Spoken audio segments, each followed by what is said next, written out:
Yo yo yo yo yo yo! Hello Pony, hello Brony! Johnny here, and after a year and a half of silence, finally, finally, Spike's new brother has got a new chapter. Spike's new brother, Chapter 9, The Night's Future, Equestria, home to a certain young 13-year-old human named John. The moment he arrived, he became the adopted brother to Spike, and through some funny events which involved 7 mares and a certain dragon, John became engaged to Celestia's little sister, Luna, Princess of the Night. At first, he was against the idea because he had never known love before, him being homeless and all. But after some thinking and literally going through each other's mind and soul, he asked her to marry him. Shortly after that, half of the Dragon Kingdom came to Ponyville along with the King and Queen, as they revealed themselves to be Spike's long-lost grandparents, and that Spike was the future king of the Dragon Kingdom, and that he was a special dragon called the Arbiter, a dragon that can bend all the elements. Not only that, but by order of his mother, Princess Celestia, Spike will spend 1 week each with his soon-to-be wives to get their family's blessings. First off is Applejack, but unfortunately, Applejack and Spike are for another time. After the party at Canterlot Castle, John and Luna had just got back from the party as they made their way through with Celestia. Both Celestia and Luna were joking with one another, happy for Spike. After all,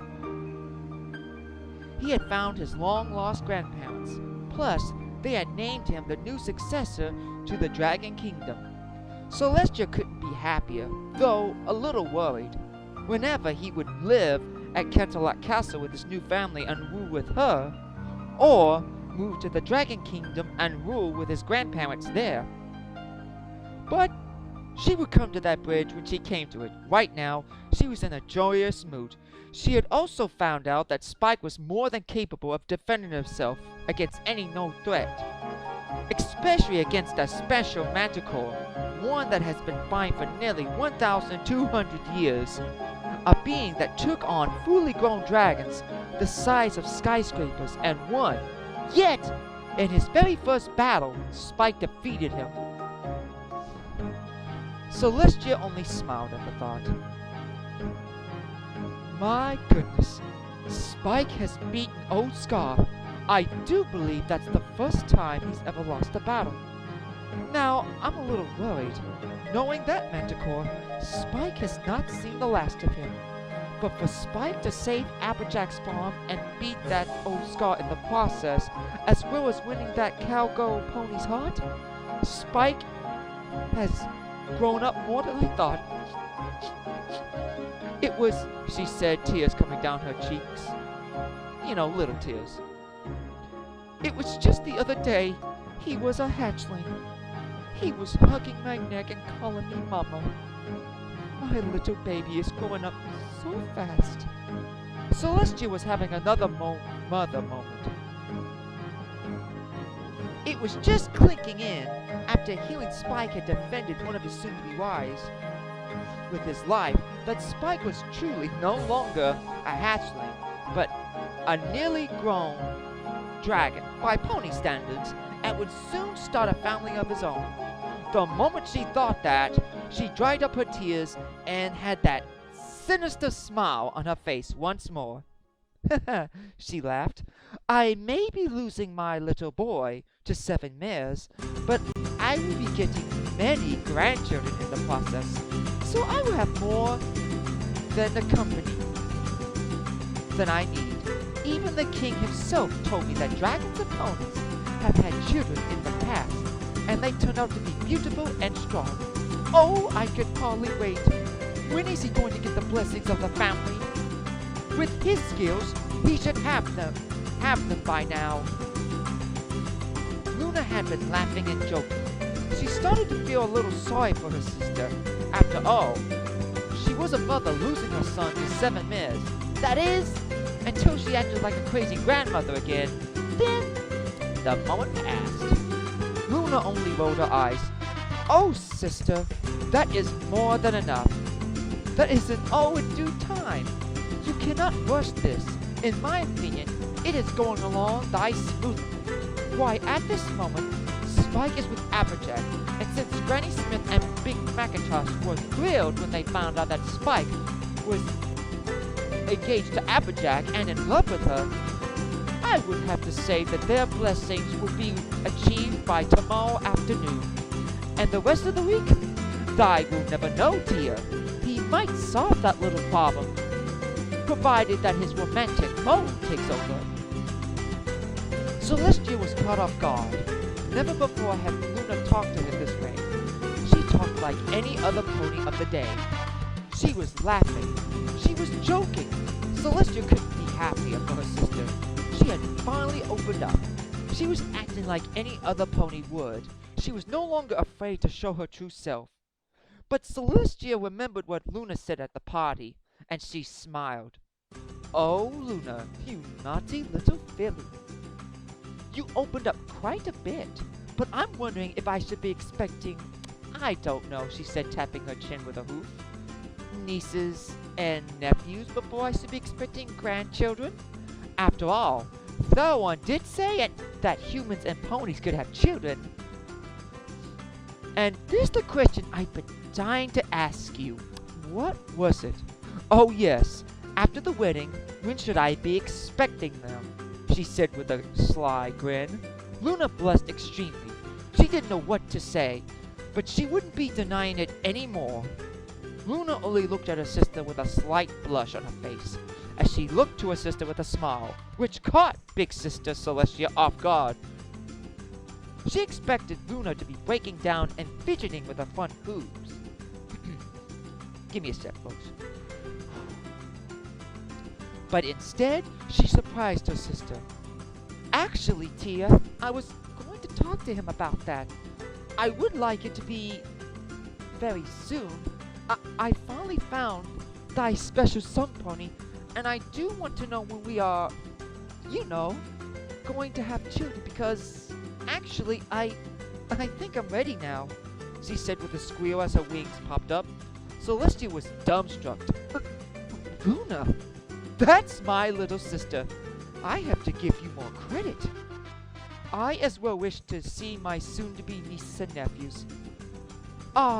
To have the sounds of laughter and little ones running around. I can barely hold my excitement for the day. Don't you, John?" John?" Celestia and Luna turned around behind them, only to see that John was nowhere to be found. Luna started to worry. Ponies of her nature were very, very overprotective of the loved ones, and they tend to go a little crazy. Luna turned her head around, looking every which way while calling out his name. "John? John! Thy love! Where are you?" Celestia watched her little sister having a cow, giggling all the while. Well, she understood Luna's reaction, but she did decide she was getting a little carried away again, so she did her best to reassure her. "Oh, Luna, calm down. I'm sure he's probably somewhere in the castle. He has a lot on his plate. After all, we've learned so much up tonight. The fact that humans lived here in Equestria and our two worlds used to be one and the same. Whoa! So it's true." Celestia and Luna turned around to see Rosie had been behind them the whole time, eavesdropping on the whole conversation. Celestia only smiled. "Hello, Rosie. I take it that tonight's events have reached your ears as well as most of the guards and maids in the castle?" she said with a playful smirk. She wasn't surprised that Rosie had been snooping. She always was the gossip and snoopy type.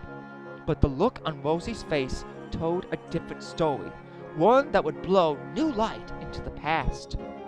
"Yes and no," she said with a stern look. Rosie was usually not the serious type all the time, but at this moment, Celestia never saw her more serious in her whole life. "Rosie?" Rosie snapped her head up to see a worried princess of the sun. Oh, sorry, folks, I lost my place.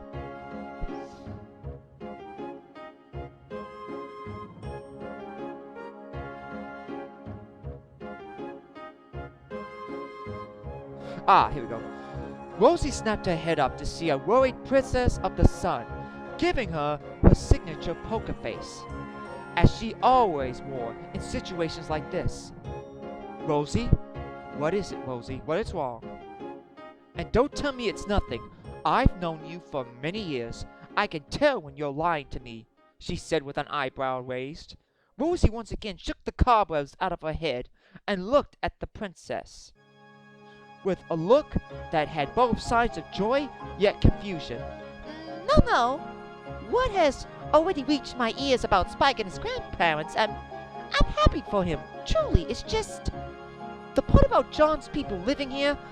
I thought it was a myth, a legend that my grandmother told me when I was a little filly.